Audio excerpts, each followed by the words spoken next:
Cyberbullying, harassment, emotional abuse as well, because I'm a wreck because of it all. It doesn't matter if it's real life or online, the impact's identical and severe. Television personality Charlotte Dawson has been found dead. The weekend death of Charlotte Dawson exposed the tragic potential of cyberbullying mixed with mental illness. Far away from the celebrity spotlight, suburban mums like Mary Broughton are suffering similar torment. Roughly about 5 o'clock, I put my car away. I locked the shed. I locked the front doors, the back doors, the windows, shut the curtains and turn the front light off. And once it's dark, I don't answer the door to anyone. The mother of four is packing up the home she shared with her husband and father to her youngest child, terrified of what might happen next. In the last probably week, I've slept with knives under my pillow and with my hand on top of the knife ready to use. Apart from threats via email and Facebook, Mary says her ex-husband has waged a cyber war on Gumtree. I didn't know anything until I had people knocking on my front door asking for me and saying that I put an ad on Gumtree that I'm moving over east and all furniture's free. Don't email, just come around to my address. So sick of the fake ads and people turning up for free furniture, Mary put a sign at the front of her house pleading for privacy. Who was going to come around? What happens if the wrong type of person had to come around and hurt me and my kids?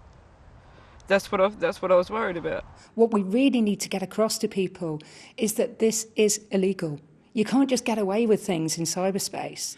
International cyberbullying and stalking expert Dr. Lorraine Sheridan from Curtin University. It's not confined to the internet. We'll see this get worse and worse and worse. It's not satisfying enough for the harasser anymore. They'll cross over into the real world and be more threatening in the real world as well. So we usually do see it culminating often in violence. I think the law's got to be in place so that trolls and bullies are worried that they might get caught and they might get prosecuted. Good afternoon, Mary.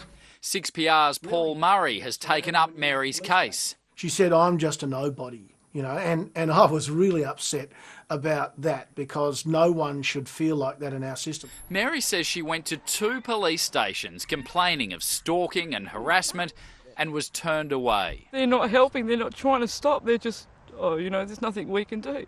But yeah, here I am, an emotional wreck, crying at this station for help, and they just said nothing. You go to the police and you tell them and you tell them and you keep telling them. And if the police don't listen, then you tell them again. You go to a different contact. You go to the GP. You go to advice services, and always keep a diary, keep a record. I emailed Gumtree and explained to them that it was my ex-husband making fake profiles under Mary and posting ads, and also his own profile, and asked them if they could block the email addresses that he was posting from, and I got no reply.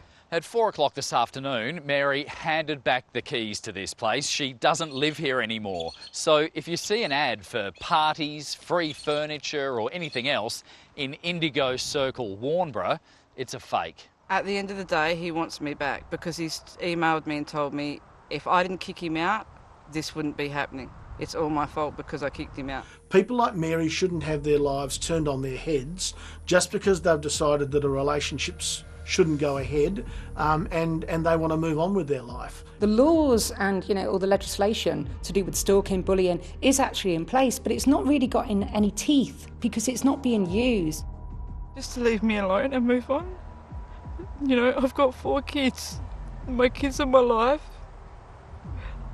Marriage I believed was forever, but at the same time the person you love isn't supposed to try and hurt you that much.